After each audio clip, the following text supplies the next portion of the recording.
투자해서 돈을 버신 분도 돈을 잃으신 분도 이 사연이 도움이 되었으면 합니다. 첫 번째 사연. 피눈물을 흘리며 2차 깡통.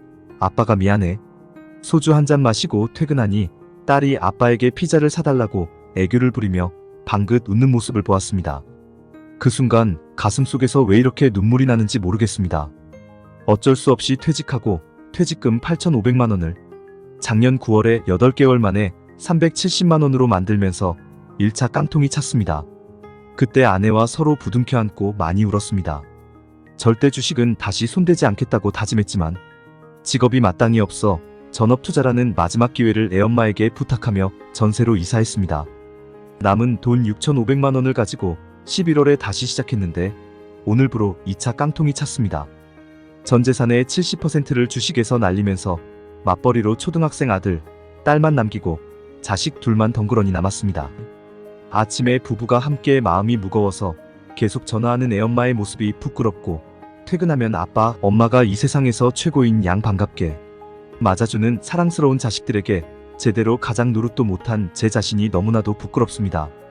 부모에게 물려받은 재산 없이 정말 아껴가며 열심히 살아왔는데 제가 욕심이 많았던 것 같습니다.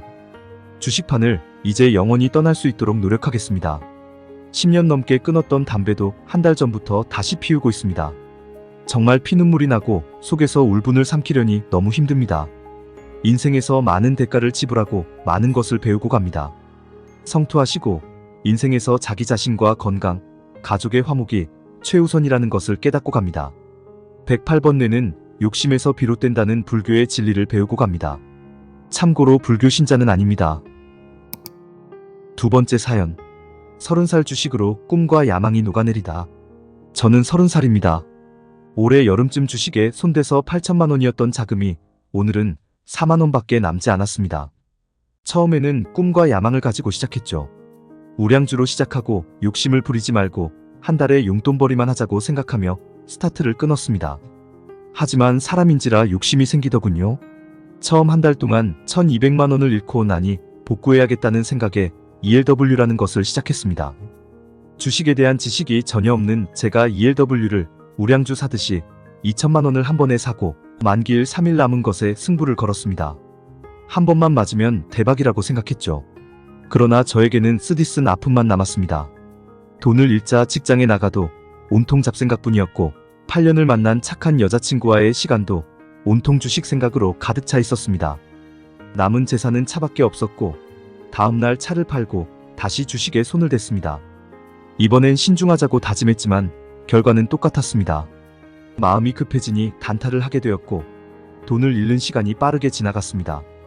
그렇게 3번의 깡통을 차고 이젠 빚까지 지게 되었습니다. 가족들에게 거짓말을 하고 주위 사람들에게 빌리기도 했습니다. 이번에는 아는 분의 소개로 펀드 매니저 출신 형을 만나게 되어 같이 동행하기로 했습니다. 그분도 힘든 상황이었지만 ELW를 하신다고 해서 마음이 안정되었습니다. 밤에는 같이 미국장을 보고 아침에는 게임방에서 라면을 먹으며 생활하게 되었죠. 그러나 결과는 역시 깡통이었습니다. 그날이 바로 오늘입니다. 그동안 친구들, 주위 사람들을 다 잃어버리고 8년 동안 저만 믿고 기다려준 여자친구와 10년 동안 일했던 직장, 가족들, 그리고 6개월간 빠진 제 몸무게는 75kg에서 63kg로 줄어들었습니다. 집에 가는 길에 울었습니다. 제가 가지고 있던 것들을 모두 잃었습니다. 남은 것은 빚뿐입니다. 깡통을 찰 때마다 실패담에 들어와 위로도 해주고 힘을 주어 보려 했지만 이제는 지쳐버렸습니다. 친구 집에 얹혀 지내며 결심했습니다. 이젠 다 끝이다. 깡통을 찰 때마다 살기가 싫어지고 죽고 싶다는 생각을 오늘로써 4번째 해봅니다. 자살하려고 방에 들어갔지만 자고 있는 친구를 보니 여기서 죽으면 친구에게 미안하다는 생각이 들었습니다. 술을 마셨습니다. 부모님을 생각하니 진짜 죽고 싶어도 못 죽겠더군요. 제가 죽으면 가족들에게 큰 상처를 줄까봐 죽는 것도 제 마음대로 할 수 없었습니다. 이런저런 생각에 잠이 들었습니다. 이젠 밥 사 먹을 돈도 없고 하루하루 어떻게 살아야 할지 답답합니다. 물론 저보다 훨씬 나이 많으신 분들도 계실 것입니다. 돈을 몇억, 수십억씩 잃으신 분들, 가정을 잃어버린 분들, 수도 없이 많은 사연들이 있으신 분들 모두 힘내세요. 앞으로의 미래가 어떻게 될지는 모르겠지만 한번 살아봅시다.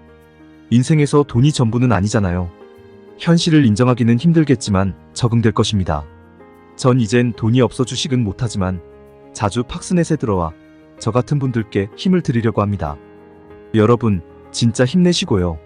주식 손대기 전에 가족을 다시 한번 생각해 보셨으면 좋겠습니다. 나만 믿고 바라보는 사람들, 그분들이야말로 내 인생에 힘이 될 수 있는 버팀목입니다. 돈을 재산의 반절을 잃어버려서 한 방에 복구해야겠다는 생각은 정말 안 하셨으면 좋겠습니다. 다시 하면 무조건 작살납니다. 욕심을 부리지 않아도 작살납니다. 주식 박사인 펀드 매니저 출신도 작살났습니다. 모두들 성투하지 마세요. 그냥 주식 그만하세요. 이 말밖에는 할 말이 없습니다. 모두 따뜻한 겨울 보내시고 종종 놀러 오겠습니다. 제 글 보느라 고생 많으셨습니다. 술의 힘을 빌려 쓰다 보니 오타도 많고 글씨도 많이 틀린 것 같네요. 이해해 주시고 화이팅입니다. 세 번째 사연. 주식으로 망가진 삶 어떻게 할까요? 큰일 났습니다. 주가는 아무래도 박살날 것 같은데 잃은 돈은 언제 찾을 수 있을까요? 집 담보대출도 더 이상 안 되고 어제는 자동차 대출까지 받아서 그동안 잃은 거 조금이라도 만회하려고 증시에 쏟아부었는데 오늘 개폭락하고 미국 상황을 보니 계속 줄어들 것 같은 모양입니다. 도대체 어떻게 해야 하나요? 집 담보대출 8천만 원에 자동차 대출 900만 원, 합의 8,900만 원인데 먼저 들어간 8천만 원이 3천만 원으로 줄어들었어요. 팔지도 못하고 어떻게 하면 좋을까요? 그나마 남은 3천만 원과 어제 투입된 900만 원도 오늘 보니 840만 원으로 줄어들었습니다. 아무리 봐도 주가는 오를 기미가 보이지 않네요. 아직도 아내는 제가 그냥 성실한 직장인이라고 믿고 있습니다. 오늘도 못난 남편이 퇴근한다고 맛있는 찌개를 끓여주겠다고 합니다. 생각해보면 잃은 돈 5천만 원이 주식 투자자 치고 별거냐고 물을 사람도 있겠지만 이 5천만 원은 최근에 잃은 것이 아니고 지난 날부터 쌓인 것들이라 말도 못할 상황입니다. 이 못난 인간, 누가 좀 구덩이를 파고 묻어주오. 정말 살기 싫습니다. 증권시장이 정말 무서워요. 2000년대 초반 가게까지 처분하고 가진 돈 없는 돈 모조리 증시에 처박고 죽을까도 생각했었는데 그때 아내가 울면서 세상을 열심히 살아보라고 발버둥치는 모습을 보고 마음을 다잡았습니다. 이빨이 부서지도록 악물고 공사판에서 임시직으로 일하고 밤에는 주유소에서 아내와 함께 죽어라 고생해서 겨우 집을 장만했는데 도박쟁이 손모가지를 잘라도 발로 화투장 짚는다는 말처럼 제 버릇을 못 고치고 또 증권에 처박았으니 아무래도 죽어야 할 것 같습니다. 주가 제발 나를 끌어묻어주오. 맨정신으로 아내 얼굴을 못 보겠어요. 영상을 보시고 구독, 좋아요 눌러주시면 제게 큰 힘이 됩니다.